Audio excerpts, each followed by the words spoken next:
Some people spend years trying to escape their suffering. And some people spend years protecting it. That sounds ridiculous, doesn't it?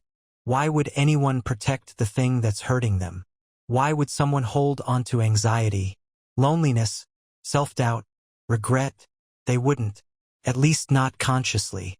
But the human mind is strange, because after enough time, pain stops feeling like an enemy, starts feeling like home. Think about it. If you've been anxious for 10 years, who are you without anxiety? If you've spent your entire life feeling misunderstood, what happens when people finally understand you? If you've always been the person struggling, what happens when the struggle ends? Most people think healing is difficult because change is difficult. That's only half the truth. Healing is difficult because identity is difficult. And suffering has a way of becoming part of who you think you are. Not all at once. Slowly, quietly, like water filling a room. One day you're experiencing pain. Years later, you become the pain. You introduce yourself through it. You explain yourself through it. You defend yourself through it.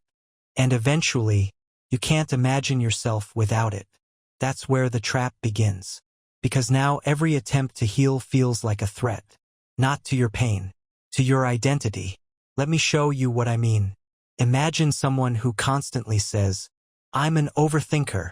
At first, it's just an observation, a description. But after repeating it for years, it becomes a label, then a personality, then a prison.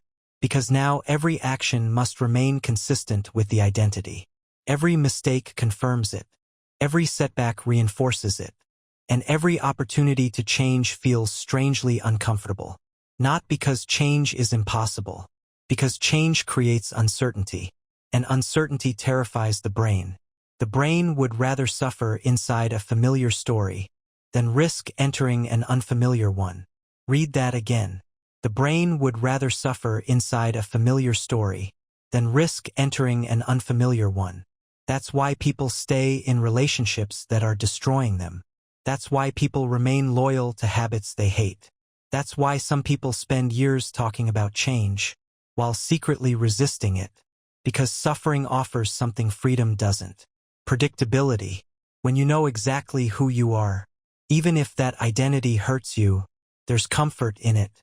No surprises. No responsibility. No risk. But freedom? Freedom asks a terrifying question. Who could you become if you stopped carrying this? And most people aren't prepared to answer it. Because if you've spent years identifying as broken, healing feels like losing yourself. If you've spent years identifying as unlucky, success feels suspicious.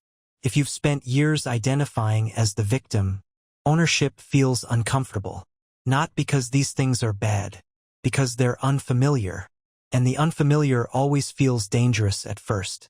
That's why some people sabotage their own progress. Not because they hate success, because success threatens the identity they've spent years building. Think about how strange that is. You can want change with your conscious mind, while fearing it with your subconscious one. You can pray for a new life, while protecting the beliefs that keep you trapped in the old one. And that's exactly what many people do. They don't just carry suffering. They carry meaning attached to suffering. The suffering proves they're trying. The suffering proves they're different. The suffering proves their story matters. Without realizing it, they become emotionally invested in staying the same. And that's one of the hardest truths you'll ever hear.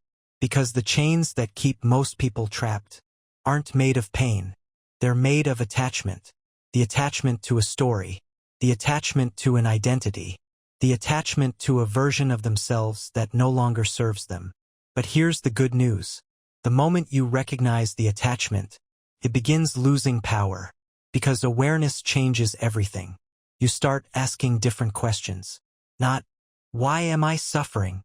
But, what part of me is afraid to let this go? That's the question that changes lives. Because healing doesn't begin when the pain disappears. Healing begins when your attachment to the pain disappears.